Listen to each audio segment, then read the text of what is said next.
Hi, ನಾನು Sandeep from tech in Kannada. ನಿಮಗೆ ಇವತ್ತು ಒಂದು ವಿಡಿಯೋದಲ್ಲಿ ಒಂದು ಮೊಬೈಲ್ನ ಕೊಳ್ಳುವ ಮೊದಲು ಪ್ರೊಸೆಸರ್ ಯಾವುದಿದೆ ಅಂತ ನೋಡುವಂಥ ತುಂಬ ಇಂಪಾರ್ಟೆಂಟು.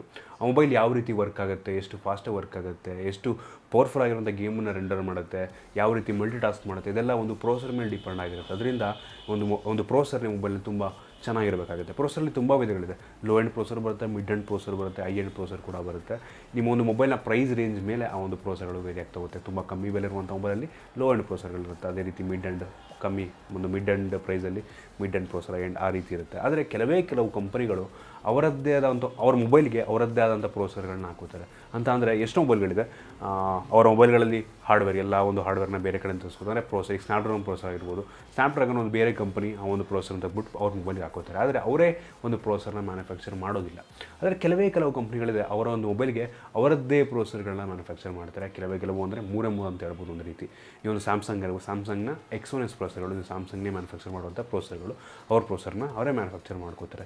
ಇದಾದ ನಂತರ ಆಪಲ್ನ ಬಯೋನಿಕ್ ಚಿಪ್ಸೆಟ್ಗಳು ಮತ್ತು ಹುವಾವಿಯ ಕಿರಾನ್ ಪ್ರೊಸೆಸರ್, ಈ ಮೂರು ಕಂಪ್ನಿಗಳು ಅವರದ್ದೇ ಪ್ರೊಸೆಸರ್ನ ಮ್ಯಾನುಫ್ಯಾಕ್ಚರ್ ಮಾಡ್ತಾರೆ. ಆದರೆ ನಾನಿವತ್ತು ಈ ಒಂದು ವಿಡಿಯೋದಲ್ಲಿ ಸ್ಯಾಮ್ಸಂಗ್ ಒಂದು ಹೊಸ ಹೈ ಎಂಡ್ ಪ್ರೊಸೆಸರ್ನ ರಿಲೀಸ್ ಮಾಡ್ತಾ ಇರುವಂಥದ್ದು. ಹೌದು, ಈ ಒಂದು ಸ್ಯಾಮ್ಸಂಗ್ Exynos 9820 ಈ ಒಂದು ಪ್ರೊಸೆಸರ್ ಲಾಂಚ್ ಆಗ್ತದೆ. ಈ ಒಂದು ಪ್ರೊಸೆಸರ್ ನಾನು ಗೆಸ್ ಮಾಡ್ದಂಗೆ ಈ ಒಂದು ಸ್ಯಾಮ್ಸಂಗ್ ಗ್ಯಾಲಕ್ಸಿ S10 ಇರುವಂಥ ಸಾಧ್ಯತೆ ಇದೆ. ಅದ್ರ ಬಗ್ಗೆ ಈ ಒಂದು ವಿಡಿಯೋನ ಮಾಡ್ತಾ ಇದ್ದೀನಿ. ಯಾವ ರೀತಿ ಇದೆ ಒಂದು ಪ್ರೊಸೆಸರ್, ಏನೆಲ್ಲ ಫೀಚರ್ ಇದೆ ಇದರಲ್ಲಿ, ಇದ್ರ ಬಗ್ಗೆ ಕಂಪ್ಲೀಟ್ ಡೀಟೇಲ್ ತಿಳ್ಕೊಳ್ಳೋಣ. ಅದಕ್ಕಿಂತ ಮುಂಚೆ ನೀವು ನಮ್ಮ ಟೆಕ್ ಇನ್ ಕನ್ನಡ ಯೂಟ್ಯೂಬ್ ಚಾನಲ್ನ ಸಬ್ಸ್ಕ್ರೈಬ್ ಮಾಡ್ಕೊಂಡಿಲ್ಲ ಅಂತಂದರೆ ಈಗಲೇ ಸಬ್ಸ್ಕ್ರೈಬ್ ಮಾಡ್ಕೊಳ್ಳಿ. ಮತ್ತು ನಮ್ಮ ಇನ್ಸ್ಟಾಗ್ರಾಮ್, ಫೇಸ್ಬುಕ್ ಪೇಜ್ ಲಿಂಕ್ ಎಲ್ಲ ಡಿಸ್ಕ್ರಿಪ್ಷನಲ್ಲಿ ಹಾಕೊಂಡು ಫಾಲೋವನ್ನು ಮಾಡ್ಬೋದು.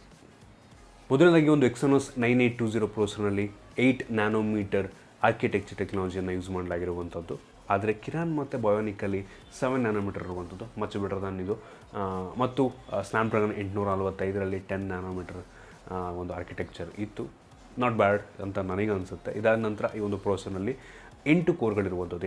8ರಲ್ಲಿ 2 ಕಸ್ಟಮ್ ಕೋರ್ಗಳು ಸ್ಯಾಮ್ಸಂಗಿಂದು. ಅದಾದ ನಂತರ ಇನ್ನೂ 2 ಈ ಒಂದು ಕೋರ್ಟೆಕ್ಸ್ A75 ಆರ್ಮಿಂದು ಟೆಕ್ನಾಲಜಿ, ಅದು ಆರ್ಮಿನ ಒಂದು ಆರ್ಕಿಟೆಕ್ಚರು. ಕೋರ್ಟೆಕ್ಸ್ A75ನ 2 ಮತ್ತು ಕೋರ್ಟೆಕ್ಸ್ A55ನ 4 ಕೋರ್ಗಳಿರುವಂಥದ್ದು. ಒಟ್ಟಾರೆ ಟೋಟಲ್ಲು 8 ಕೋರ್ ಈ ಒಂದು ಪ್ರೊಸೆಸರ್ಲಿದೆ ಅಂತ ಹೇಳ್ಬೋದು. ತುಂಬ ಒಳ್ಳೆಯ ವಿಷಯ. ಇದಾದ ನಂತರ ಇದರಲ್ಲಿ ಒಂದು ನೆಟ್ವರ್ಕ್ ಪ್ರೊಸೆಸಿಂಗ್ ಯೂನಿಟ್, ಸಪ್ರೇಟ್ ಆದಂಥ ಒಂದು ನೆಟ್ವರ್ಕ್ ಪ್ರೊಸೆಸಿಂಗ್ ಯೂನಿಟ್ ಕೂಡ ಇರುವಂಥದ್ದು. ಇದರ ಜೊತೆಗೆ ನೀವು ಅನ್ಕೊಬೋದು, ಏನಕ್ಕೆ ಈ ಒಂದು ಎಲ್ಲ ಫೋನ್ಗಳದ್ದು 4K ಡಿಸ್ಪ್ಲೇ ಎಲ್ಲ ತುಂಬ ರೇರ್, ಏನಕ್ಕೆ 4K ಡಿಸ್ಪ್ಲೇ ಅಂತ ನೀವು ಕೇಳ್ಬೋದು. ಏನಂದರೆ 4K ಡಿಸ್ಪ್ಲೇ ಹಾಕುವಂಥ ತುಂಬ ಈಸಿ. 4K ಡಿಸ್ಪ್ಲೇ ಆರಾಮಾಗಿ ಹಾಕ್ಬಿಡ್ಬೋದು. ಆದರೆ ಅದನ್ನು ರೆಂಡರ್ ಮಾಡೋದಕ್ಕೆ ತುಂಬ ಒಳ್ಳೆ ಪ್ರೊಸೆಸರ್ ಬೇಕಾಗುತ್ತೆ, ತುಂಬ ಪವರ್ಫುಲ್ ಆಗಿರೋಂಥ ಪ್ರೊಸೆಸರ್ ಬೇಕಾಗುತ್ತೆ. ಅದಕ್ಕೆ ತುಂಬ ರೇರು ಈ ಒಂದು 4K ಡಿಸ್ಪ್ಲೇಯನ್ನು, 4K ರೆಸಲ್ಯೂಷನ್ ಇರುವಂಥ ಡಿಸ್ಪ್ಲೇಯನ್ನು ಹಾಕೋದಿಲ್ಲ.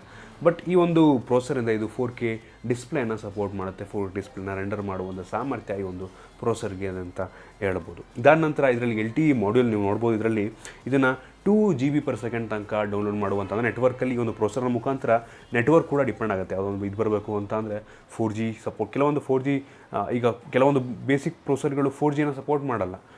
ಕೆಲವೊಂದು ಇನ್ನೂ ಬೇಸಿಕ್ ಪ್ರೊಸೆಸರ್ಗಳು 3Gಯನ್ನು ಕೂಡ ಸಪೋರ್ಟ್ ಮಾಡಲ್ಲ. ಸೊ ಈ ಒಂದು ಪ್ರೊಸೆಸರ್ ಇದೆ, ಇದರಲ್ಲಿ LTE ನಾರ್ಮಲಿ ಈಗ ಲೇಟೆಸ್ಟ್ ಬರ್ತಿರುವಂಥ ಪ್ರೊಸೆಸರ್ LTE ಸಪೋರ್ಟ್ ಮಾಡುತ್ತೆ. ಇದರಲ್ಲಿ 2 GB/s ತನಕ ಡೌನ್ಲೋಡ್ ಸ್ಪೀಡನ್ನು ಪಡೆಯುವಂಥ ಸಾಮರ್ಥ್ಯ ಇದಕ್ಕಿದೆ. ಮತ್ತು 316 Mbps ತನಕ ಅಪ್ಲೋಡ್ ಮಾಡುವಂಥ ಸಾಮರ್ಥ್ಯ ಈ ಒಂದು ಪ್ರೊಸೆಸರ್ ಇದೆ ಅಂತ ಹೇಳ್ಬೋದು. ಇದಾದ ನಂತರ ಇನ್ನು ಕ್ಯಾಮ್ರಾಗೆ ಬರ್ತೀನಿ. ಕ್ಯಾಮ್ರಾ ಕೂಡ ಈ ಒಂದು ಪ್ರೊಸೆಸರ್ನ ಡಿಪೆಂಡ್ ಆಗುತ್ತೆ. ಕ್ಯಾಮ್ರಾವನ್ನು ನೀವು ಕ್ಯಾಪ್ಚರ್ ಏನು ಮಾಡ್ತೀರಾ ಅದನ್ನು ಪ್ರೋಸೆಸ್ ಮಾಡಿಬಿಟ್ಟು ಒಂದು ಇಮೇಜನ್ನು ಪ್ರೊಡ್ಯೂಸ್ ಮಾಡಬೇಕು ಅಂತಂದರೆ ತುಂಬ ಪವರ್ಫುಲ್ ಆಗಿರೋಂಥ ಪ್ರೊಸೆಸರ್ ಬೇಕಾಗುತ್ತೆ.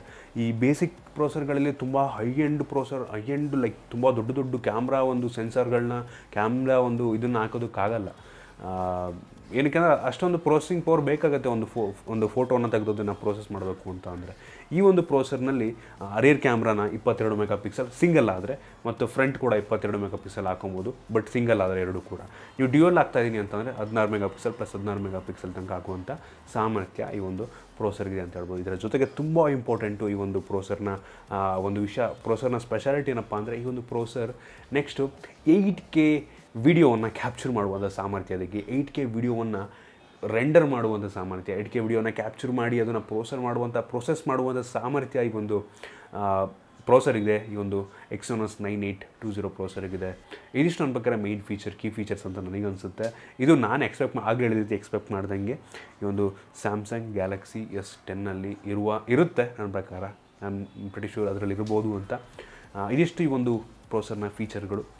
ನಿಮಗೆ ಈ ಒಂದು ವಿಡಿಯೋ ತುಂಬ ಯೂಸ್ಫುಲ್ ಆಗಿದೆ, ಇಂಟ್ರೆಸ್ಟಿಂಗ್ ಆಗಿತ್ತು, ಏನೋ ಒಂದು ವಿಷಯ ತಿಳ್ಕೊಂಡಿದ್ದೀರಾ ಅಂತ ಅನ್ಕೋತೀನಿ. ಇಷ್ಟ ಆಗಿದ್ದರೆ ಲೈಕ್ ಮಾಡಿ, ಕೆಳಗಡೆ ಶೇರ್ ಮಾಡಿ ನಿಮ್ಮ ಫ್ರೆಂಡ್ಸ್ ಜೊತೆ. ಇದೇ ರೀತಿ ನಮ್ಮ ಬೇರೆ ಬೇರೆ ವಿಡಿಯೋಗಳಿಗೆ ಟೆಕ್ ಇನ್ ಕನ್ನಡ ಸಬ್ಸ್ಕ್ರೈಬ್ ಮಾಡ್ಕೊಳ್ಳಿ. ಇದಿಷ್ಟೇ. ಮತ್ತು ನಮ್ಮ ಇನ್ಸ್ಟಾಗ್ರಾಮ್, ಫೇಸ್ಬುಕ್ ಪೇಜ್ ಎಲ್ಲ ಡಿಸ್ಕ್ರಿಪ್ಷನ್ ಇದೆ, ಫಾಲೋ ಮಾಡಿ ಈಗಲೇ ಹೋಗ್ಬಿಟ್ಟು ಅಂದ್ಕೊಂಡು ಸಿಗೋಣ ಮುಂದಿನ ವಿಡಿಯೋದಲ್ಲಿ.